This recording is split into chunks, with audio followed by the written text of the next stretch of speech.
கர்த்தராகிய இயேசு கிறிஸ்து நாமத்தினாலே உங்களுக்கு என் அன்பின் வாழ்த்துக்களை தெரிவித்துக் கொள்கிறேன். கர்த்தர் நம்மோடு இடைப்படுவாரா. கர்த்தநாம ஸ்தோத்திரம்.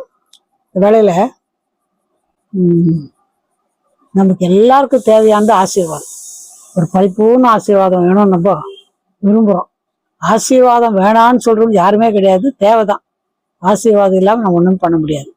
இந்த ஆசீர்வாதத்தை நம்ம பெற்றுக்கொள்ளனா நம்ம என்ன செய்யணும், அதை நம்ம தெரிஞ்சுக்கணும். இந்த ஆசீர்வாதத்தை நம்ம பெற்றுக்கொள்ளலாம். பாருங்க, உபாகம் 30:9.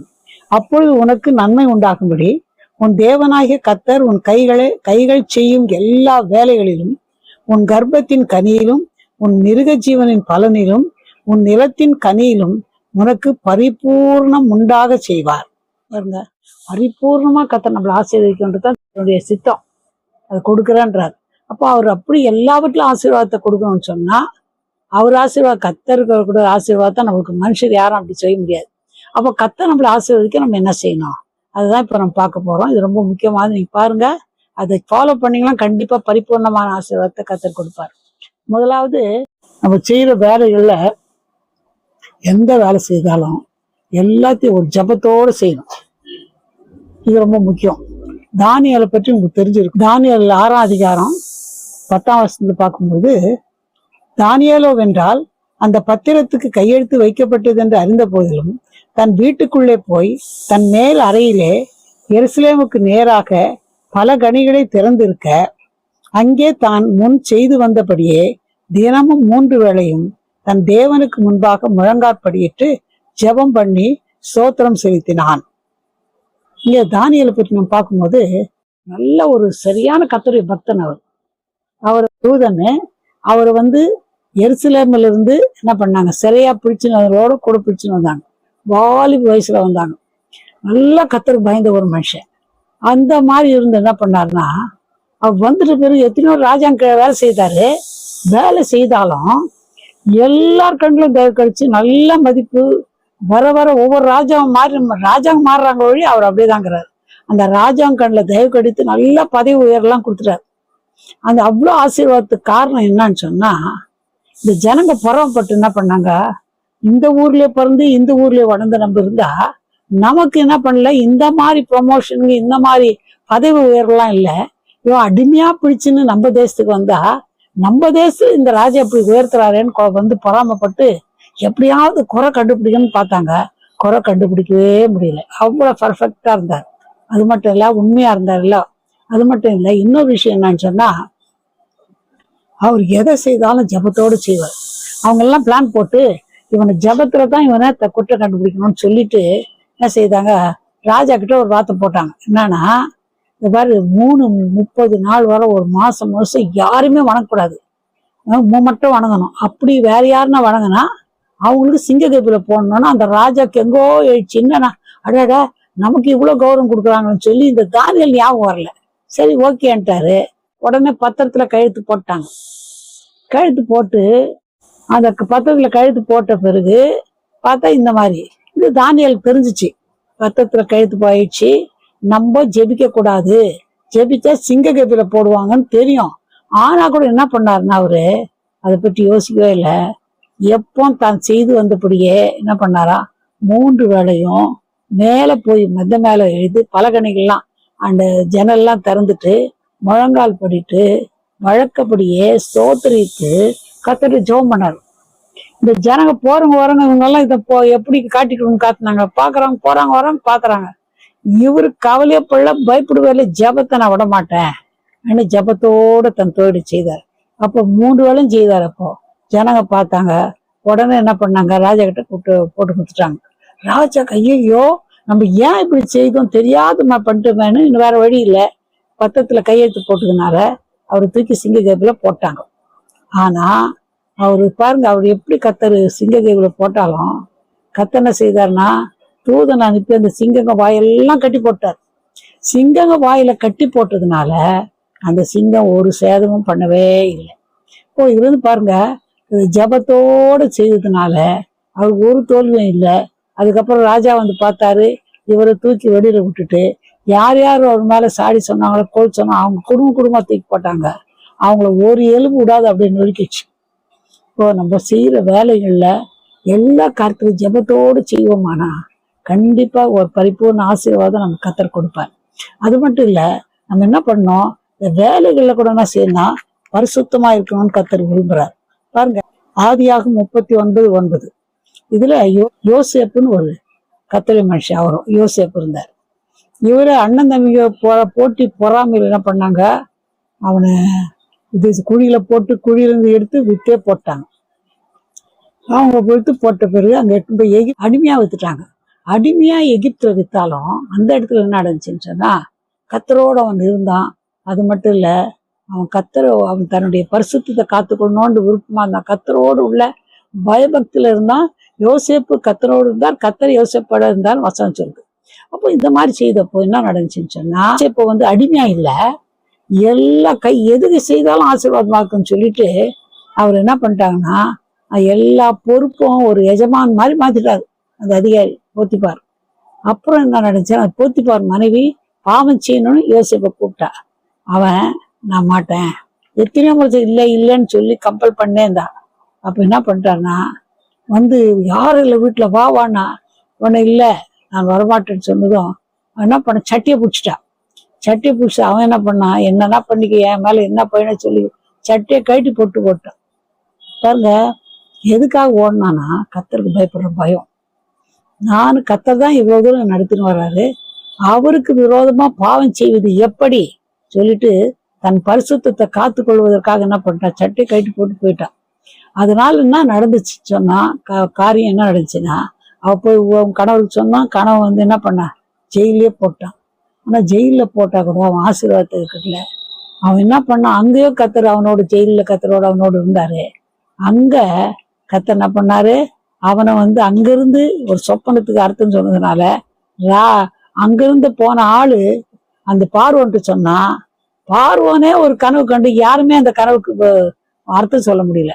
உடனே யோசேப்பை கூப்பிட்டாங்க. யோசேப்பை கூப்பிட்டப்போ அவனுக்கு சரியான பதில் சொன்னான். அதனால கத்தனா அப்படியே உயர்த்திட்டார், பார்வோனுக்கு அடுத்த ஸ்தானத்துல உயர்த்திட்டார். இதுல இருந்து நமக்கு என்ன தெரியுதுன்னா, அவன் பரிசுத்தத்தை காத்து கொண்டதுனால அவனை கத்தர் பரிபூர்ண ஆசீர்வாதம், பயங்கரமான ஆசீர்வாதம். பாருங்க, அவன் அவ்வளோ ஒண்ணுமே இல்லாதவன், ஆடு கூட மேய்ச்ச மாதிரி தெரியல. அவன் அந்த மாதிரி ஒரு சூழ்நிலை இருந்து பார்வோனுக்கு அடுத்த ஸ்தானத்துல உயர்த்த காரணம் பரிசுத்தமா இருந்தான். இப்ப நம்ம பரிசுத்தத்தை காத்துக்கொள்வோமானா கண்டிப்பா கத்தர் என்ன செய்வாரு, நமக்கு ஒரு பரிபூர்ண ஆசீர்வாதத்தை கண்டிப்பா கட்டிடுவார். அடுத்தபடியா வேலையில கூட நம்ம என்ன பண்ணோம், உண்மையா இருக்கணும்னு கத்தர் விரும்புறார். நீங்க என்ன வேலைலாம் செய்யுங்க, அந்த வேலையில உண்மையா இருக்கும்போது உங்களுக்கு கண்டிப்பா ஒரு பரிபூர்ண ஆசீர்வாதம் இருக்கும். பாருங்க, கொலோசியர் 3:22 வேலைக்காரரே, சரீரத்தின்படி உங்கள் எஜமான்களா இருக்கிறவர்களுக்கு எல்லா காரியத்திலையும் கீழ்ப்படிந்து நீங்கள் மனுஷருக்கு பிரியமாய் இருக்க விரும்புவர்களாக பார்வைக்கு ஊழியம் செய்யாமல் தேவனுக்கு பயப்படுவர்களாக கபடமில்லாத இருதயத்தோட ஊழியம் செய்யுங்கள். எங்க வேலைலாம் செய்ய, சின்ன வேலையோ பெரிய வேலையோ என்ன வேலைனா செய்ய, ஆனா அந்த வேலையில என்ன பண்ணோம், உண்மையா இருக்கணும். என்ன செய்யணும், எல்லா காரியத்திலும் என்ன பண்ணுமா, மனுஷருக்கு பிரியமா இருக்க விரும்புற மாதிரி வேலை செய்யக்கூடாது. எதை செய்தாலும் கத்தர் பார்க்கற உண்மையா வேலை செய்யணும். அப்போ உண்மையா வேலை நம்ம செய்வோமானா கண்டிப்பா கத்தர் பரிபூர்ண ஆசீர்வாதம் தருவார். ஒரு பணம் உங்களுக்கு ஒரு பணம் கொடுத்துக்கிறாங்க வச்சுங்க, வேலையில இந்த பணத்துல உண்மையா இருக்கணும். எந்த வேலை கொடுத்துக்கிறாங்க அந்த வேலை என்ன பண்ணோம், சில வேலைக்கு லேட்டா வருவாங்க, சீக்கிரம் போயிடுவாங்க. யார் பாக்குறாங்க, யார் கேட்கறாங்கன்னா, அது உள்ள மனுஷர் பாக்குறாங்களோ பார்க்கலையோ கத்தர் உன்னை பாக்குறாரு. நீ உண்மையா இல்லைன்னு சொன்னா உனக்கு அந்த பரிபூர்ண ஆசீர்வாதம் வரவே வராது. நீ உண்மையா இருப்பாயானா, உண்மையா வேலை செய்வாயானா, உனக்கு எஜமா பாக்குறாரோ பார்க்கல, எனக்கு மேல இருந்து ஒருத்தர் பாக்குறாரு என்ன, நான் உண்மையா செய்வேன். நம்ம உண்மையா செய்வோமானா கண்டிப்பா பணத்திலயோ, நம்ம கொடுக்குற பணமோ பொருளோ எல்லாத்துலயும் உண்மையா இருக்கணும். அப்படி இருப்போமான ஒரு பரிபூர்ண ஆசீர்வாதம். பழைய ஏற்பாடு எல்லாம் பார்க்கும்போது காணிக்க பணத்தை கொண்டாந்து கொடுப்பாங்க, அப்படியே மூட்டை கட்டி வச்சிருவாங்க. அதை கொடுத்தா எவ்வளவு கொடுத்துக்கிறோம், எவ்வளவு வந்து கடை கேட்காம மாட்டேன் ராஜா. என்ன காரணம்னா அவங்க உண்மையா இருந்தாங்க. இப்போ உண்மையா நம்ம இருந்தா எல்லாத்துலயும் பரிபூர்ண ஆசீர்வாதம் இருக்கும்னு கர்த்தருடைய வசனம் சொல்லுது. அது மட்டும் இல்ல, நம்ம என்ன பண்ணா நேரத்துக்குள் ஒழுங்கா பங்க்சுவலா இருக்கணும், நேரத்துக்கு ஒழுங்கா கடைப்பிடிக்கணும். பாருங்க, வசனம் சொல்லுதுன்னா சங்கீதம் 127:3 நீங்கள் அதிகாலையில் எழுந்து நேரப்பட வேலையிலே தரித்து வருத்தத்தின் அப்பத்தை சாப்பிடுகிறதும் விருதா. அவரே தமக்கு பிரியமான நித்திரை அடைக்கிறார். நம்ம என்ன பண்ணா வேலையை நேரத்தோட போகணும் வேலைக்கு. நமக்கு யார் இப்பெல்லாம் ரூல்ஸ் எல்லாம் மாத்திட்டாங்க கவர்மெண்ட் எல்லாம். ஆனா அது கவர்மெண்ட் மாத்துலையோ அதிகாரி பாக்குறாங்களோ பார்க்கலையோ பங்க்சுவலா இருக்கணும். 8 மணிக்கு வரலாம், 8 மணிக்கு போயிடணும். வெளியில வர்றதுக்கு 4 மணிக்கு தான் வரணும், 4 மணி வரலாம். அப்படி நம்ம உண்மையா இருந்தா மனுஷர் பாக்குறாங்களோ பார்க்கலையோ கர்த்தர் நம்ம பாக்குறாரு. கண்டிப்பா ஒரு பரிபூர்ண ஆசீர்வாதத்தை நமக்கு கொடுப்பார். அதுல ஒன்னும் மாற்று கருத்தே கிடையாது. ஒரு வசனம் பாரு, எரேமியா 8:7. ஆகாயத்தில் உள்ள நாரை முதலாய் தன் வேலையை அறியும் காட்டு புறாவும் கொக்கும் தகவலான் குருவியும் தாங்கள் வரத்தக்க காலத்தை அறியும். என் ஜனங்களோ கர்த்தரின் நியாயத்தை அறியார்கள் என்று கர்த்தர் உரைக்கிறார் என்று சொல். இந்த இது கூட என்ன பண்ணான், இந்த ஆகாயத்துல இருக்கிற நாரை மற்ற இந்த மாதிரி காட்டு புறா கொக்கு இதுங்கெல்லாம் கூட எப்போ வரணும் எப்போ போகணும் கரெக்டா இருக்கணும். அது இப்ப நம்ம அப்படி இருக்கணுமா வேணவா? இப்ப நம்ம நேரத்தை ஒழுங்கா கடைப்பிடித்து எந்த வேலை செய்தாலும் கண்டிப்பா ஆசீர்வதிப்பார். அது மட்டும் இல்ல, வேதம் வாசிக்கணும். காலையில் அதிகாலையில் எழுந்துச்சு அட்லீஸ்ட் 1 hour 1 மணி நேரம் கர்த்தரோட செலவிடணும்னு சொன்னா கரெக்டா ஒரு 5 மணிக்கு எழுந்துச்சு என்ன பண்ணணும், 6 மணி வரலாம் ஜெபிக்கணும். அதுல உண்மையா இருக்கணும். வேதம் வாசிக்கிறதுல உண்மையா இருக்கணும், ஜெபிக்கத்துல உண்மையா இருக்கணும். அதே மாதிரி சர்ச்சுக்கு போறோம்னா நேரத்தோடு சர்ச்சுக்கு போகணும். சிலர் என்ன பண்றாங்கன்னா பாட்டெல்லாம் முடிஞ்சு ஆறாதெல்லாம் முடிஞ்சுட்டு அப்புறம் மெசேஜ் தொடங்கும் போது கூட வராங்க நிறைய பேர். அப்படி இருக்காதீங்க. யாரு கேட்க போறா, பாஸ்டர் கூப்பிட்டா கேட்க போறா, அப்படி யோசிக்காதீங்க. பாஸ்டர் கேட்கறவருக்கு அதை பற்றி இல்லை, கர்த்தர் உன்னை பார்த்துனே இருக்கிறாரு. அட்லீஸ்ட் ஒரு 1/2 மணி நேரம் முன்னால போனா இன்னும் ஆசீர்வாதம். ஒரு சில சர்ச்சுகள்லாம் வெளிநாட்டுல கூட அப்படியே ஒரு 8 மணிக்கு ஆறாதுன்னா 1 மணி நேரம் முன்னால போய் ஜெபம் பண்ண உட்காந்துருவாங்க. ஜெபம் பண்ணினே போகிறோம். தென் கொரியாவுக்கு நான் போயிருந்தப்ப பார்த்தேன், எல்லாம் வேலைக்கு போறாங்க. வேலைக்கு போறவங்க எங்களை இட்டு போறாங்க அந்த இடத்துல, அது பாருங்கன்னு சொல்லிட்டு காலையில 5 மணிக்கே எல்லாம் கட்டுக்கிறாங்க. ஜெபம் பண்ணிட்டு சாப்பாடு எல்லாம் மூட்டைங்க கட்டின்னு வந்துடுறாங்க. கரெக்டா 1 மணி நேரம் ஜெபம் பண்ணிட்டு அப்புறம் வேலைக்கு போறாங்க. அப்போ அது எவ்வளவு ஆசீர்வாதம் பாருங்க. அதனால தான் அந்த அந்த தேசமே கர்த்தர் தென்கொரியா ஆசீர்வதிச்சிருக்காரு. நல்ல ஆசீர்வாதம். ரொம்ப அருமையாக்குமா தேசம். இப்ப செழிப்பா இருக்குது. காரணம் என்னன்னா இந்த பரிபூர்ண ஆசீர்வாதம் வரணும்னு சொன்னா நேரத்தை கடைப்பிடிக்கணும். கர்த்தருடைய காரியத்துக்காகட்டும் உலக வேலை எதுல நேரத்தை நம்ம கடைப்பிடிக்கணும்னு கர்த்தர் விரும்புறாரு. அது மட்டும் இல்ல, நம்ம கீழ்ப்படிஞ்சு நடக்கணும்னு கர்த்தர் விரும்புறாரு. பாருங்க, எபேசியர் 6:5 வேலைக்காரரே, நீங்கள் கிறிஸ்துவுக்கு கீழ்ப்படுகிறது போல சரீரத்தின்படி உங்கள் எஜமான்களா இருக்கிறவர்களுக்கும் பயத்தோடும் நடுக்கத்தோடும் கபடற்ற மனதோடும் கீழ்ப்படிந்து நடக்கின்றார். இப்போ நம்ம என்ன செய்யணும்னாக்கா கீழ்ப்படியணும். எஜமானுக்கு கீழ்ப்படியணும். எஜமானுக்கு மட்டும் இல்ல, தாய் தப்பனுக்கு பெற்றோர் கீழ்ப்படியணும். அப்போ எங்க வேலை செய்தாலும் என்ன இருந்தாலும் கீழ்ப்படுகிற காரியத்தை கர்த்தர் விரும்புறார். கர்த்தருக்கு கீழ்ப்படியணும். பாருங்க, வசனம் சொல்லுது, கர்த்தருக்கு கீழ்ப்படுத்துருங்க, பிசாசுக்கு எதிர்த்து நில்லுங்க, அப்பா அவனை விட்டு ஓடி போவான்ங்குது. கர்த்தருக்கு கீழ்ப்படியணும், பெற்றோருக்கு கீழ்ப்படியணும், வேலை செய்யற இடத்துல எஜமான் கீழ்ப்படியணும். இப்படியா இருந்தா கர்த்தர் பெருக்கமான ஆசீர்வாதத்தை கொடுப்பாரு. ஒரு சின்ன உதாரணம் என்னன்னா, தாவீது அப்பா கூப்பிட்டு என்ன சொன்னாரு, எப்பா அண்ணன்மாரெல்லாம் மிலிட்டரியில் இருக்கிறாங்க, அவங்க சாப்பாடு சாப்பிட்றாங்களோ இல்லையோ தெரியல, இந்த தின்பண்டம் இந்த பால் கட்டிங்கெல்லாம் எடுத்துன்னு போய் அந்த யாரு இன்சார்ஜ் இருக்கிறான் அவங்க கிட்ட கொடுத்துட்டு அண்ணாங்க எப்படிக்கிறாங்க விசாரிச்சுட்டு சொன்னா, ஐயோ நான் போக மாட்டேன், அங்க போனா என்ன அது சண்டையில் நான் மாட்டீங்கன்னா அப்படி ஒண்ணுமே சொல்ல. அவங்க அப்பா சொன்ன உடனே கீழ்ப்படிந்து ஓடினான். ஓடி எடுத்து கொடுத்துட்டு வந்தா அப்பாவுக்கு அவன் கீழ்ப்படிஞ்சதுனால என்ன நடந்துச்சுன்னு சொன்னா, அவன் ஒரு ஆசைப்பட்டான், அந்த ராஜாவுக்கு மருமகனா இருந்தா நல்லா இருக்கும்னு யோசித்தாரு. அட நீ ஏன் மருமகனான்னு விரும்புற, முன்னே ராஜா வாக்கிறவன் கர்த்தரு. இந்த தாவீது என்ன செய்தாரு, தாவீத ஆடு மேய்க்கிறவனை கர்த்தர் அரசனா மாத்திட்டார். பாருங்க, கீழ்ப்படிதல ஒரு ஆசீர்வாதம் இருக்குது.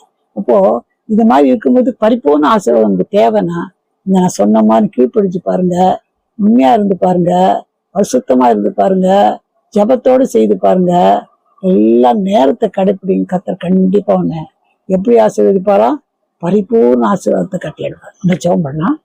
எங்களை நேசிக்குதான எங்கள் பரமபிதாவே, நல்ல வேலைக்காக நன்றி துதிக்கிற ஐயா. ஆண்டவரே, நாங்கள் பரிபூர்ண ஆசீர்வாதம் அடையணும்னு நீங்க விரும்புறீங்கப்பா, அதற்காக உங்க சோத்திருக்கிற ஐயா. அந்த ஆசீர்வாதம் உம்மிடத்திலிருந்து தான் எங்களுக்கு வரணும். அது உம்மிடத்திலிருந்து நாங்க வரணும், என்ன கடைப்பிடிக்கணும்னு சொல்லி எனக்கு ஆலோசனை கொடுத்தீங்க. நன்றி அப்பா. அதன்படி நாங்க நடக்க எங்களுக்கு உதவி செய்யுங்கப்பா. உலக எஜமானங்க எங்க பாக்குறாங்களோ பார்க்கலையோ, நீங்க எங்களை பாக்குறீங்கப்பா. ஆகவே கர்த்தாவே சோத்திரிக்கிற கீழ்ப்படிந்து நடக்கணும். ஆண்டவரே சோத்திரிக்க அப்படி எங்களுக்கு உதவி செய்யுங்கப்பா. ஆண்டவரே உண்மையா இருக்கணும், பரிசுத்தமா இருக்கணும். ஆண்டவரே சோத்திரிக்க நேரத்தை கடைப்பிடிக்கணும், கீழ்ப்படிந்து நடக்க. இந்த காரியங்களாம் நாங்கள் செய்யும் பொழுது உண்மையாவே எங்களை நீங்க பரிபூர்ண ஆசீர்வாதம் தருவீங்கப்பா.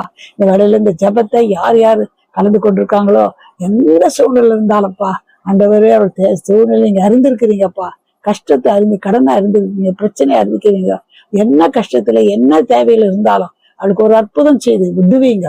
வியாதி, வேதனை, பிரச்சனை, கடன் தொல்லை எல்லாவற்றிலிருந்து இருந்து விடுதலை தாங்க. ஆண்டவரே என்ன நோக்கத்தோட என்ன பாரத்தோட இந்த வேலையில இந்த வசனத்தை கேட்டு ஜெபத்துல கலந்து கொண்டாரோ அவளுக்கு ஒரு பரிபூர்ண ஆசீர்வாதத்தை கட்டளையிட்டு நாமத்தை மயப்படுத்திக் கொள்ளுங்க. பெரிய காரிச்சி இயேசுவின் நாமத்தில் ஜெபம் கேளும் பிதாவே, ஆமென். இந்த வீடியோ உங்களுக்கு ஆசீர்வாதமா இருக்குமான மற்றவர்களோடு பகிர்ந்து கொள்ளுங்க. அவர்களே ஆசீர்வதிப்பார், கர்த்தர் உங்களை ஆசீர்வதிப்பார். God bless you.